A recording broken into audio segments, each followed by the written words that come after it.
Mana golbus degan. Mana golbus degan. Mana golbus degan. Yo'q, mayada g'oyasur golbusning birisi var. Mana. Golbus lazımmı? Ma golbusni bak so'rab ketgantinglar, nech pul deb. Endi buni sotib olmaydi. Lekin ma uchini sotmay oldiganlarga, Endi ma golbus Dili markasidagi golbus. Dilining ishxon buyumlari, qalam, daftar, u bu degandek narsani burundan tatib ep baqqan bo'g'aytinglar. Bu bir koni marka. Yaxshi bas, muvofiq bo'lib kelayotgan burunqi bir marka.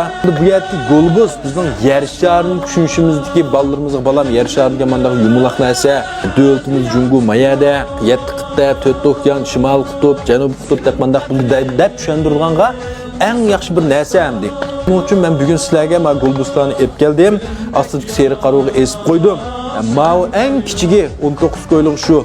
Mao 29 ko'yligi, Mao 59 ko'yligi, Mao satmaydigini degandek.